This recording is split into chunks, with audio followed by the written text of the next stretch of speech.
Então, hoje é o dia 21 de janeiro de 2018. Nós temos hoje e a semana que vem para terminarmos esse tema do arrebatamento. Aí vamos começar um outro tema que eu ainda não sei qual é, porque o pastor ainda não me falou. Deus proverá.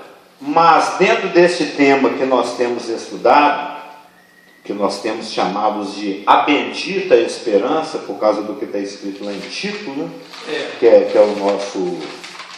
É o nosso... do assunto apresentado. Exatamente, é o nosso... E é mesmo a bendita esperança. Esse termo, a bendita esperança, é Tito 2,13, né? Aguardando a bendita esperança e a manifestação da glória do nosso grande Deus e Salvador Jesus Cristo. Isso aqui resume a nossa vida. É aguardar a bendita esperança do Senhor. Quem está esperando namorada ou ganhar na loteria, está esperando errado. Isso também a gente pode esperar ter. É para ficar aqui mesmo. Nós estamos esperando para nunca acabar. A gente pode ter esperança de ser bem sucedido financeiramente, matrimonialmente. Né? O nosso foco principal, se não for um encontro com o Senhor, tem outro Espírito te conduzindo aí, porque o Espírito Santo nos conduz à adoração a Cristo. A palavra fala que o testemunho de Jesus é o Espírito da profecia. E nós estamos aqui estudando a bendita esperança, que nós temos visto que não se constitui apenas daquele encontro com o Senhor nos ares, conforme a gente tem visto em 1 Tessalonicenses capítulo 4, versos 13 a 18. Como desdobramento desse encontro, como consequência desse encontro com o Senhor nos ares, inúmeras promessas que foram feitas começam a acontecer como se fosse um jogo de dominó, assim. Não, um dominó, quando cai uma pedrinha, vai cair nas outras. Então, o rapto, o sequestro da noiva, o arrebatamento, o encontro nos ares, tem vários nomes, né? É apenas o pontapé inicial, é apenas o primeiro evento de uma sequência de eventos que dão cumprimento a promessas que nos foram feitas, à igreja. Nós vimos já inúmeros textos na semana passada, como 2 Timóteo 1,12, 2 Timóteo 4,8, que fala do bom depósito, 2 Coríntios 5,10, sobre comparecermos perante o tribunal de Cristo, sobre os coríntios serem a glória de Paulo lá nesse dia, e Paulo ser a glória dos coríntios, 1 Coríntios 4,5, 1 Coríntios 3,13, o dia. Um dos eventos que vão ser consequentes do nosso encontro com o Senhor nos ares, vai ser o julgamento das nossas obras. O quão obedientes ou desobedientes nós formos nessa vida, é que vai determinar o nosso grau de recompensa e glória lá na eternidade. O Senhor fala na sua palavra que Ele vai nos louvar e nos premiar, e nos recompensar, e nos galardoar, por termos sido obedientes ao Espírito, negando a nós mesmos, né, dando a nossa própria vida, porque aquele que dá a sua vida é esse que ganha, aquele que retém é o que perde. Também em obediência ao Espírito Santo, sendo sábio e ganhando almas. Tem inúmeras formas de obedecer a palavra, porque tem inúmeras orientações aqui na palavra. E o Espírito Santo faz uma adaptação pessoal, que é aquilo que eles chamam de logos e rema, né? Que é a palavra prática, a palavra vivida, à medida que o Espírito Santo vai nos iluminando, lâmpada para os meus pés é a tua palavra, vai nos iluminando a sua palavra com relação a uma vontade específica para a nossa vida, porque cada pessoa é uma pessoa, cada caso é um caso. Eu batalho contra problemas que talvez o irmão não batalhe, já o irmão tem lutas pessoais que são diferentes de uma irmã, ou de um chinês, ou de um americano, mas o que importa é que aquele que começou a obra em cada um de nós vai terminar até o dia de Cristo. E nós também temos promessas de moradas. Não se turbe o vosso coração. Por que Cristo falou isso, não se turbe o vosso coração? Porque ele tinha acabado de falar que nós seríamos odiados, que nós seríamos perseguidos. Se chamar o mestre de Beelzebu, imagina os outros. Então, no mundo tereis aflições. Então, ele falou a respeito de muitas verdades. Bom dia, irmão. Tudo bem? Ele falou a respeito de inúmeras verdades. Ele não escondeu o jogo, não. Ele não iludiu os dele. Ele falou, não. A vitória é certa. Já somos mais que vitoriosos. Mas vai ter aflição. Vai ter problema. Você tem que se fortalecer no Senhor e na força do seu poder para você ficar em pé. Porque o dia é mau. Porque as hostes estão aí, militando. Esses dias uma bebeção de água, né? Muito calor. As hostes estão aí pressionando a igreja, mas elas não vão prevalecer contra a igreja. A igreja prevalece contra o inferno. Então nós temos o rapto, e na sequência do rapto nós temos inúmeros eventos que a gente está colocando tudo dentro de um grande pacote, que nós estamos chamando de a bendita esperança, que é composto não apenas pelo arrebatamento nos ares, como consequentemente a reunião dos crentes da igreja em algum lugar lá no terceiro céu, aonde Cristo vai avaliar as nossas obras. Uma vez que ele avalia as nossas obras, nós vimos lá em Apocalipse 19, versos 7 e 8, é que a noiva a si mesma se atavia com a veste resplandecente. Nós sabemos que existem as vestes de salvação, mas existem também os adornos, que são feitos exatamente com a obediência prestada nas obras preparadas de antemão, de acordo com o que está lá em Efésios 2,10. Ou seja, à medida que a noiva, a igreja, obedece, ela vai reunindo material para se adornar para o dia das bodas, que está lá em Apocalipse 19, versos 7 e 8. E uma vez que a igreja é arrebatada e se encontra com o Senhor nos ares, a consequência disso é a glorificação, que nós vamos entrar nesse detalhe logo mais para frente. A glorificação é aquela palavra que é muito vasta, é uma doutrina muito ampla nas Escrituras, ela é caracterizada por inúmeros aspectos, assim como a santificação e o crescimento e a maturidade espiritual, tem um aspecto posicional, nós somos colocados em Cristo. Também existe um aspecto processual, que o Espírito Santo vai fazendo a adequação da nossa vida, dos nossos hábitos, das nossas opiniões, dos nossos pensamentos, das nossas ações, à imagem de Cristo, conforme o que está determinado na própria palavra. E com isso a gente vai crescendo. E existe também, assim como a santificação, tem a santificação e a glorificação posicional, estamos em Cristo. Existe a processual, que é aquela que vai acontecendo ao longo da nossa vida, depois que a gente nasce de novo. E existe a final, que é aquela que a gente já viu em 1 João, que diz que quando ele se manifestar, nós seremos semelhantes a ele, porque nós haveremos de vê-lo como ele é. Isso está lá em 1 João 3, 2 e 3. Então a glorificação é um nome que a gente usa para resumir, e nós vamos entrar em detalhes, se não hoje, na semana que vem, para resumir inúmeras ações e trabalhos que o Espírito Santo tem feito nas nossas vidas desde o momento que a gente nasceu de novo. Mas o que nos interessa agora é a apresentação da noiva.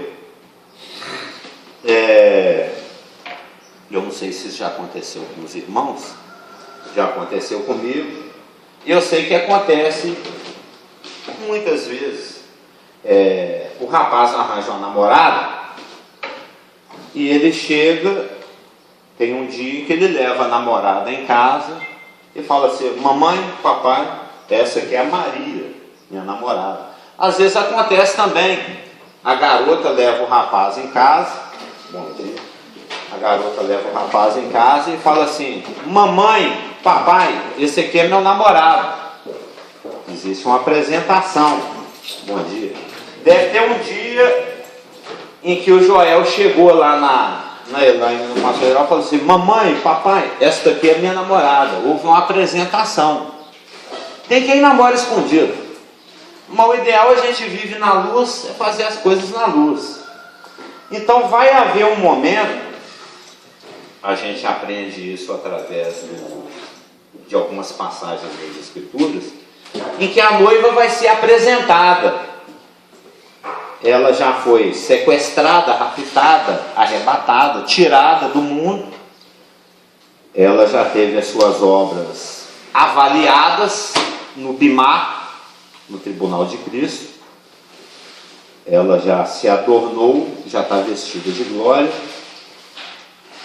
E então vem um momento, vamos dizer assim, que é o casamento. Tem um momento em que a igreja, já glorificada e galardoada, é apresentada ao Pai, aos céus, aos anjos. Nós vamos ser apresentados. Mesmo porque, inclusive, vão se apresentar para a nossa casa, né, que é um lugar que a gente vai morar por resto da eternidade. Então, existem algumas passagens nas Escrituras que, quando a gente lê, a gente percebe que vai haver um momento em que a igreja vai ser oficialmente apresentada ao próprio noivo, ao pai do noivo, que é o nosso pai, e ao próprio céu, ou aos céus. Então vamos dar uma olhadinha nessas passagens que os irmãos vão concluir comigo que vai ter esse dia.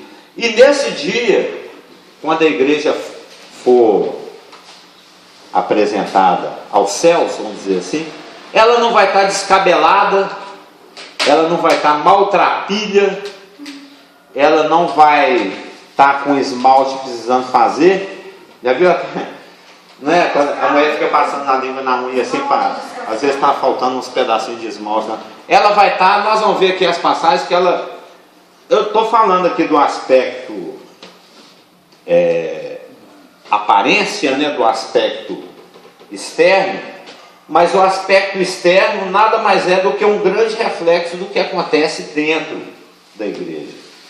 Na realidade, o trabalho maior do Senhor e do Espírito Santo é um trabalho de, como diz o pastor Geraldo aqui, 899 vezes, é um trabalho de dentro para fora. Então, lá nos céus, no dia dessa apresentação, o trabalho que foi feito no interior de cada crente e no interior da igreja vai se refletir externamente de uma forma muito gloriosa, porque é um trabalho completo. Vamos aos textos. Em 1 Coríntios 1,8 está dizendo o seguinte: aguardando vós a revelação de nosso Senhor Jesus Cristo, o qual também vos confirmará até o fim, para serdes irrepreensíveis no dia de nosso Senhor Jesus Cristo. Então nós estamos aprendendo através de 1 Coríntios capítulo 1, verso 8, que no dia de sua apresentação, a igreja vai estar irrepreensível, como fruto da ação do sangue de Jesus Cristo, do Espírito Santo por meio da palavra, evidentemente. Em 2 Coríntios 4,14 está escrito: sabendo que aquele que ressuscitou o Senhor Jesus, também nos ressuscitará com Jesus e nos apresentará convosco. Vai ter um momento de apresentação, portanto. Em Filipenses 1,6 está escrito: estou plenamente certo de que aquele que começou boa obra em vós há de completá-la até o dia de Cristo. O dia de Cristo, o dia de nosso Senhor Jesus Cristo, diferente do dia do Senhor e de outros dias, o dia do Senhor inclui juízo. O único juízo que está incluído no dia de Cristo é a avaliação das nossas obras. É um título técnico, escatológico, que descreve a comunhão de Cristo com a igreja após o seu arrebatamento. As ações do Espírito Santo na igreja a partir da eternidade. É o dia de nosso Senhor Jesus Cristo. É o dia que nós vamos viver nele. Em Filipenses 1:10 está escrito que o vosso coração, que o vosso amor, é que quando é coração, o amor, eu só desenho o coração aqui. Que o vosso amor aumente mais e mais, em pleno conhecimento e toda a percepção. Que linguagem bonita, né? Que o vosso amor aumente mais e mais. Quem dera a gente vivesse isso, né? À vontade, Deus. Que o nosso amor, o vosso amor, aumente mais e mais, em pleno conhecimento e toda a percepção, para aprovardes as coisas excelentes e serdes sinceros e inculpáveis para o dia de Cristo. Está falando da nossa apresentação.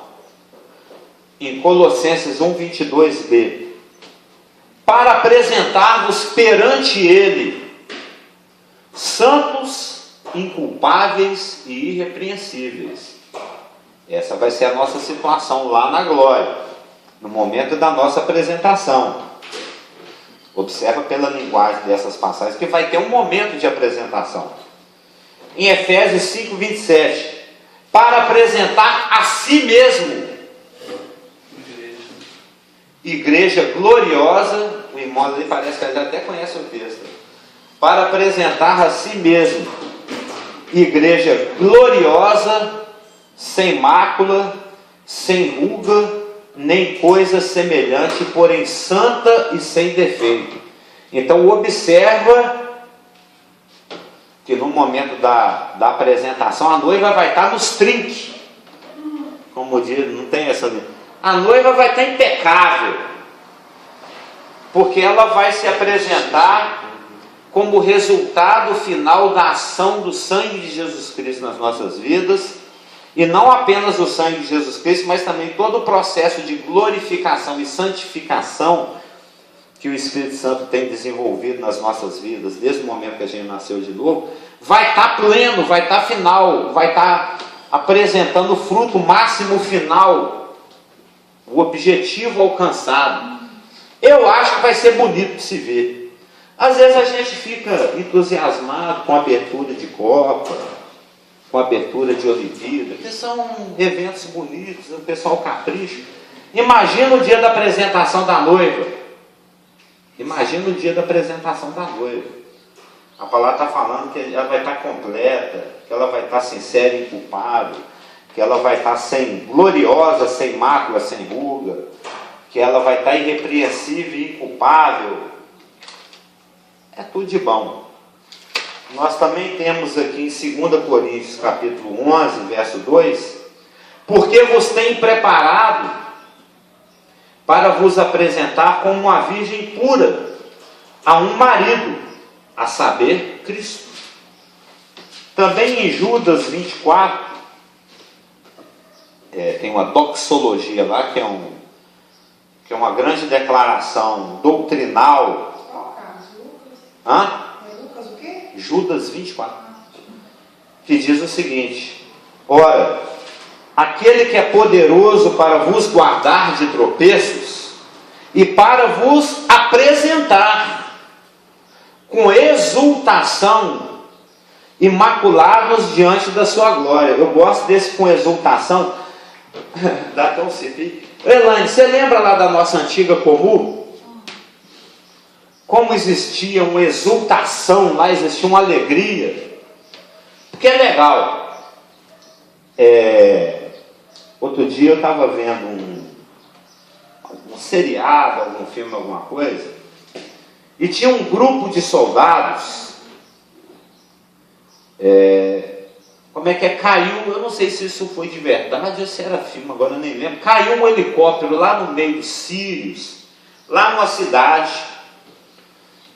que os Estados Unidos estavam bombardeando, e alguns morreram e outros sobreviveram. E esse pessoal lá do Extremo Oriente, do Oriente Médio, tinha as filmagens lá, quando eles pegam um oficial americano, alguém que cai lá, caiu o helicóptero, estava bombardeando, eles atacaram o helicóptero. Aí mostra o que eles fazem, eles pegam os caras vivos, arrancam a roupa toda e saem arrastando pelado pelas ruas, assim, ó, maltratando, chutando. Eles morrem de ódio de americano, a gente sabe como é que é. A pessoa fica sendo vilipendiada publicamente. E um grupo de soldados, uns 8, 10, entrou dentro desse pessoal, ou para resgatar os que estavam vivos, ou para buscar os corpos, por causa do que eles fazem com quem eles pegam. Então esse grupo de soldados de elite, extremamente treinado, eles entravam numa formação assim que eles ficavam de costas um para o outro, um grupo, e todos se defendendo, invadindo, mas fazendo uma célula, todos se protegendo. Eu gosto de assistir esse tipo de coisa, porque a partir de coisas seculares, vamos dizer assim, o Senhor também nos dá entendimento de algumas coisas espirituais. Eu fiquei meditando o seguinte: esse grupo de soldados é como se fosse a igreja aqui no mundo.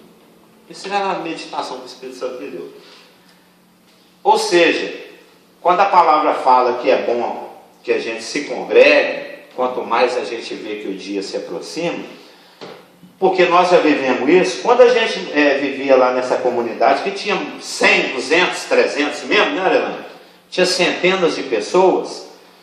Um está passando por uma situação que o outro vai passar, eu já passei por uma situação que o outro. É difícil alguém cair, é difícil alguém ser enganado, porque a palavra fica fluindo muito, o tempo todo, através de pregações, através de exposição da palavra, através de escola dominical, através de um irmão ministrando para outro irmão, uma irmã ministrando para outra irmã, um menininho ministrando para outro menininho, alguém que está no Espírito ministrando para quem não está no Espírito, um rapaz com um rapaz, tem uma comunhão, a brasa fica acesa, é como um grupo de soldados, um protegendo todos e sendo protegido por todos. Aí Satanás vem com aquele papo. Ele quer facilitar o serviço dele, porque ele sabe que ele atacar um grupo tão unido é difícil. Existe coesão, existe interação, existe proteção mútua, né? Não é uma maravilha? Você vê a vida fluindo, você vê a igreja funcionando, os ministérios, as coisas acontecendo, todo mundo se protegendo. O Satanás vem com a mentirinha na cabeça de um, o outro já fala: que isso, irmão, você vai cair nessa, eu já caí, não cai não, o outro está caindo ali, vamos lá socorrer também. Existe um mútuo socorro. Aí Satanás vem com aquele papo, você faz negócio de congregar, você pode cultuar Deus aqui mesmo, na sua casa, ler sua Bíblia aqui, ou fazer sua oração aqui mesmo, ou você é livre, você é independente, você não precisa disso. O que ele está querendo fazer? Que o soldado bobão sai lá do grupo e fica aquele soldadinho sozinho. Imagina um americano sozinho brigando lá na Síria. Não vai sobrar nada dele. Ele quer facilitar o serviço dele. Ele fica dizendo: congregar não é importante, não tem nada a ver. Ele quer o soldado sozinho, para ele meter bala nele. Não é? Não é matar ao vivo ainda. É matar ao vivo. É matar, roubar e destruir. Então quem cai nesse papinho de congregar não é importante, tem nada a ver, coisa, é o soldado que desgarra do grupo e vai lutar sozinho. Ele é alvo, ele vai virar alvo, ele vai ser derrotado facilmente. Então, a igreja, Deus tem um plano para ela. E esse plano que ele tem para ela funciona. À medida que a igreja vai crescendo em número, e esses irmãos, de acordo com o que está escrito na própria palavra, como que um corpo funcionando através dos seus ministérios se articulando, promove o próprio crescimento. Como que um corpo que se articula com juntas, com ligaduras, com nervos, com tendões, ele vai crescendo sozinho, porque a igreja, por beber de algo que é vivo, a palavra, que fala de alguém que é vivo, eu estive morto, mas eu estou vivo pelos séculos dos séculos, ela também é viva. Ela transmite vida, ela inunda de vida, e ela vive porque ela está conectada com quem é vivo. Não é uma religião, não são preceitos, não são, também são, mas não são apenas letras em livros e um culto religioso que a gente presta aqui. Nós estamos aqui ministrando vidas, nos edificando a nós mesmos, ensinando os anjos, afetando a atmosfera, investindo contra o reino de Satanás. Cada ação no Espírito é uma granada no campo inimigo. A gente está diminuindo a atuação de Satanás e aumentando a atuação do Espírito Santo em um mundo que quer ficar cada vez mais escuro e cada vez mais podre, cada vez mais decomposto, como a gente está vendo acontecer. Mas é engraçado, né? Muita gente está por aí esperando a grande ação de Deus. Vai acontecer, vai acontecer. Vai ter um dia que Cristo vai interferir diretamente na história e todo olho verá.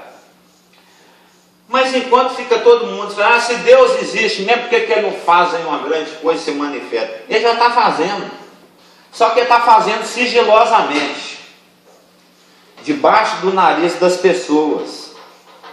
Deus vai trabalhando, Ele vai resgatando uma vida ali, que aparentemente não tem muita importância, é uma pessoa muito humilde, não tem destaque social, mundial, na mídia, midiático nenhum.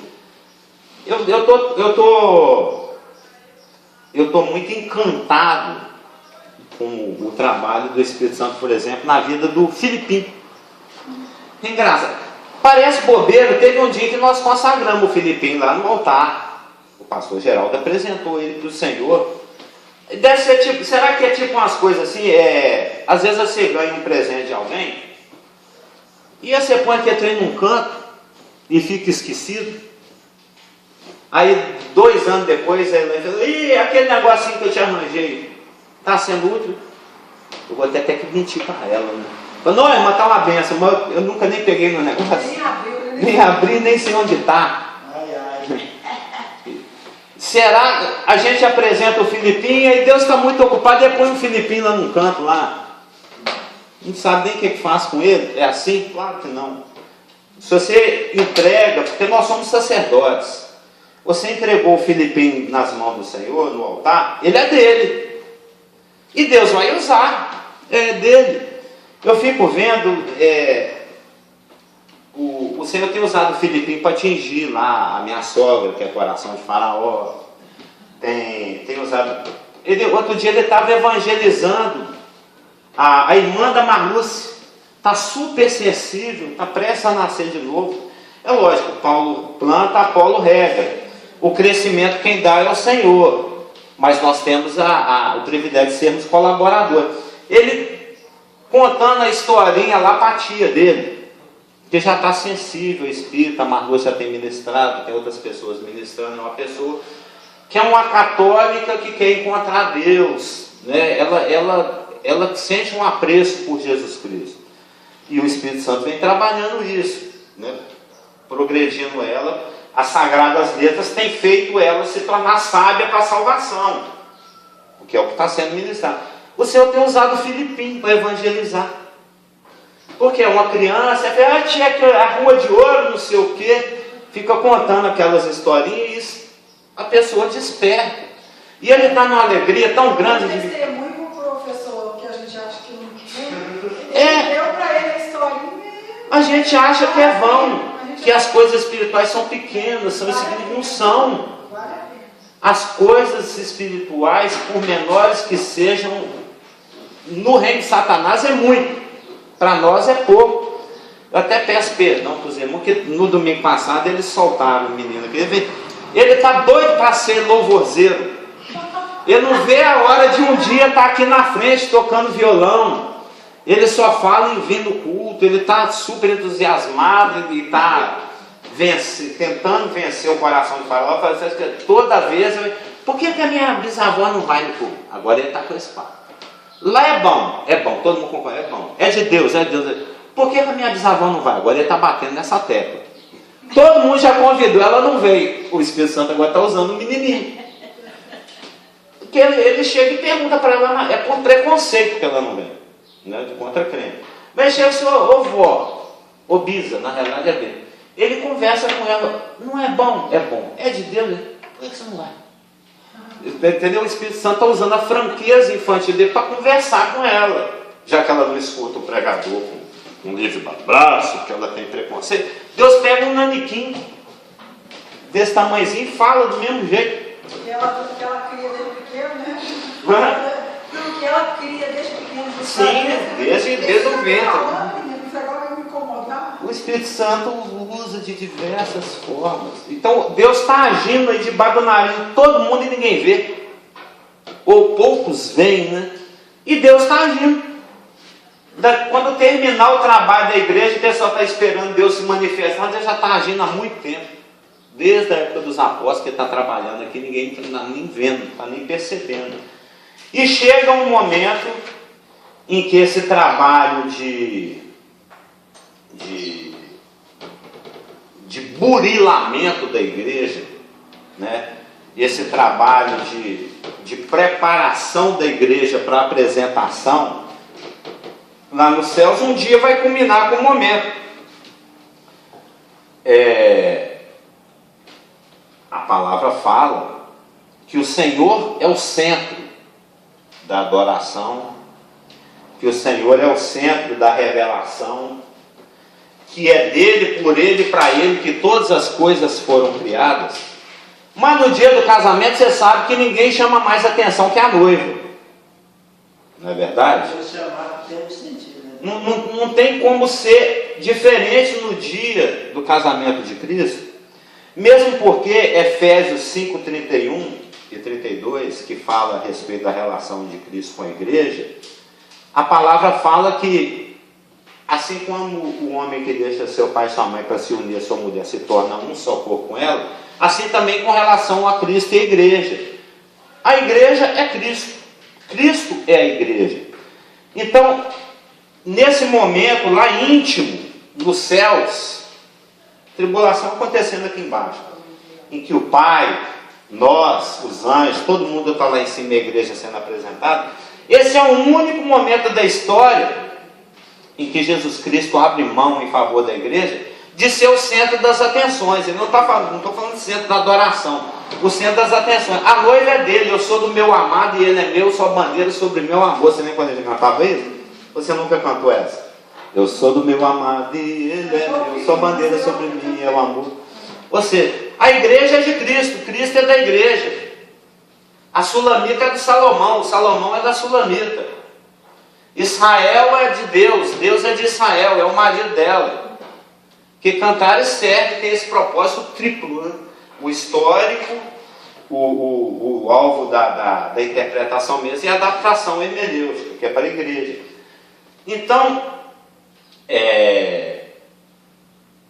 vai ter aquele grande momento em que a igreja...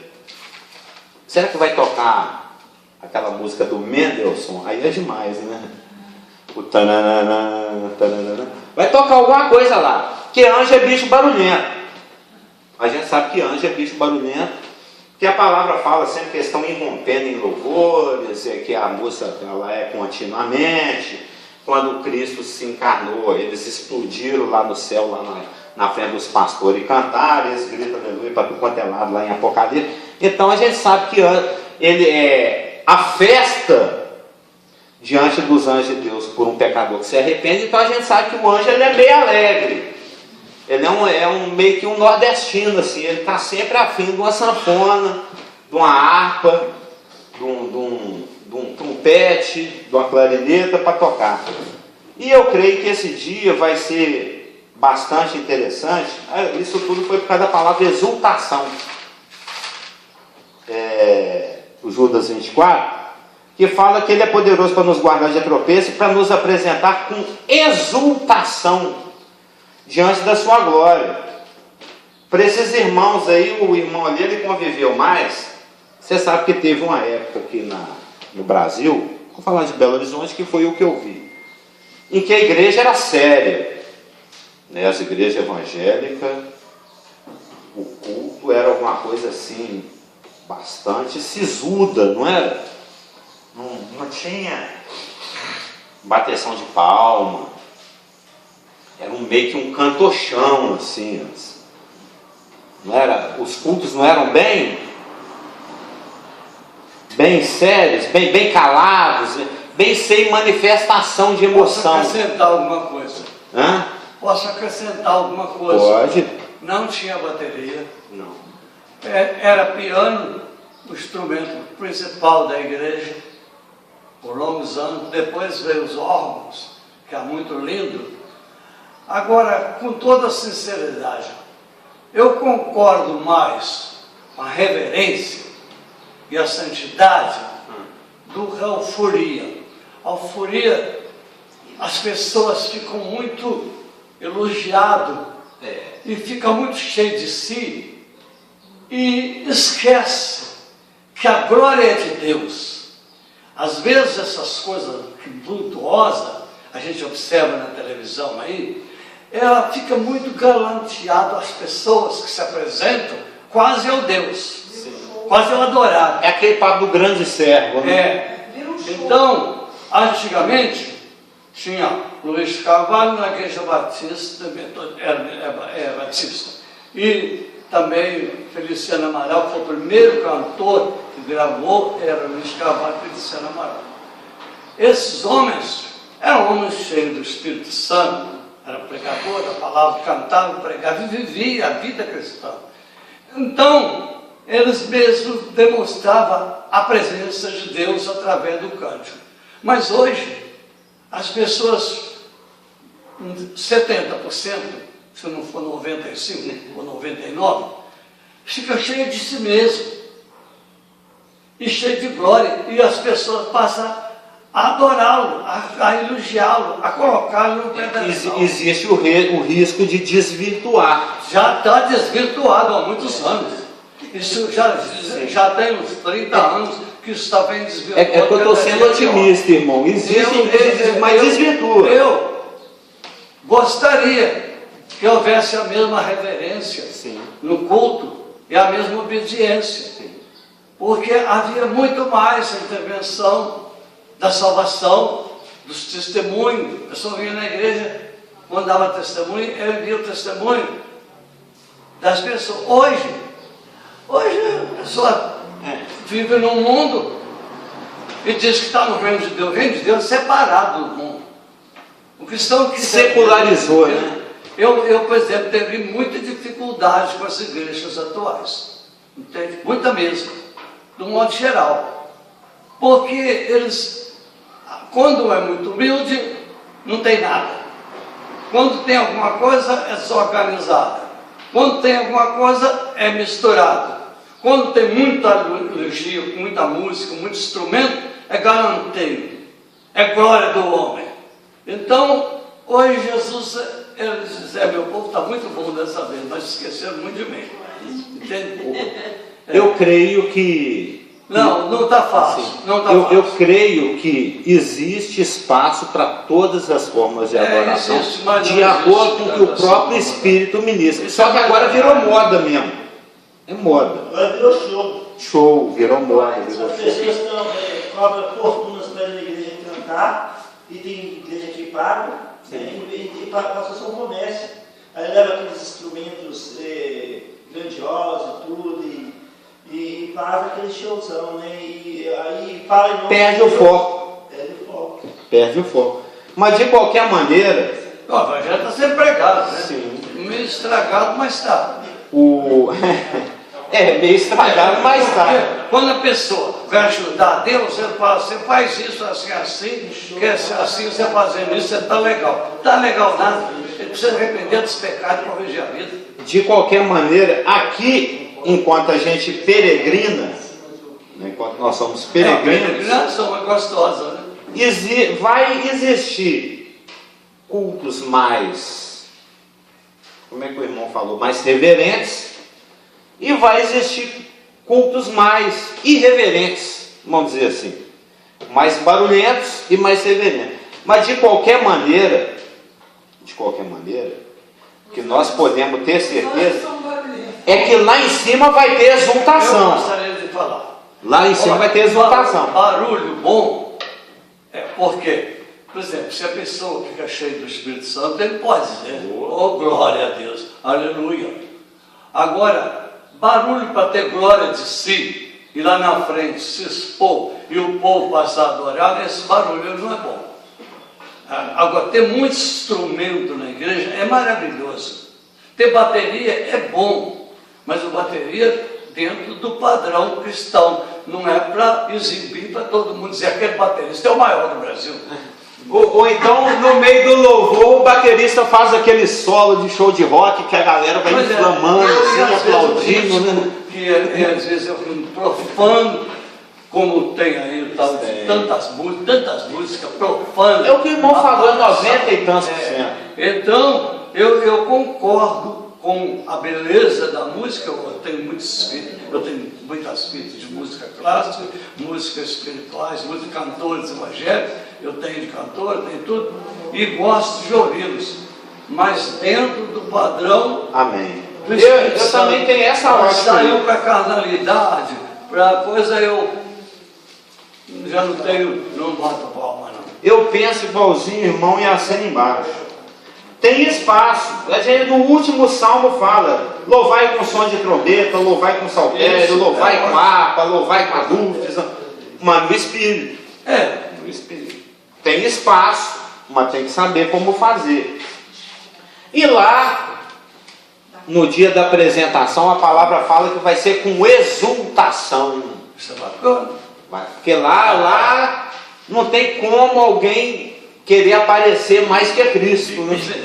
Não tem como alguém aparecer mais do que Cristo.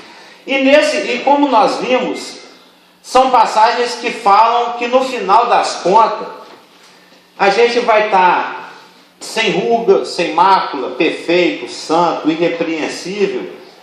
E eu comentei que esse estado final, ele é parte de um trabalho que se divide em 3 etapas. A posicional, porque nós somos colocados em Cristo. A processual, que é aquela que vai acontecendo enquanto nós estamos peregrinando aqui, que é o trabalho do Espírito Santo nas nossas vidas.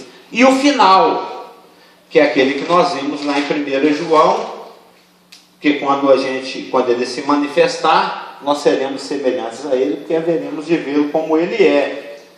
E quando a gente vai em 2 Coríntios, capítulo 3, verso 18, a gente vê que esse não é um trabalho que o Espírito Santo nem começou ainda não. O trabalho de glorificação, o trabalho de santificação, o trabalho de preparação para essa situação eterna, de inculpabilidade, de irrepreensibilidade, de perfeição, é algo que o Espírito Santo já está fazendo nas nossas vidas. E ele vai ser tão mais eficaz ou otimizado ou melhor quanto nós formos obedientes. Porque aqui em 2 Coríntios 3,18 diz o seguinte: 3:17 e 18. Ora, o Senhor é Espírito,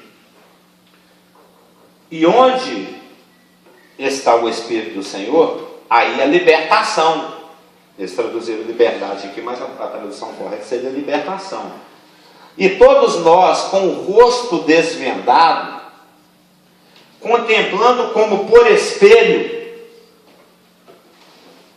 a glória do Senhor, somos transformados de glória em glória, na sua própria imagem, como pelo Senhor, o Espírito.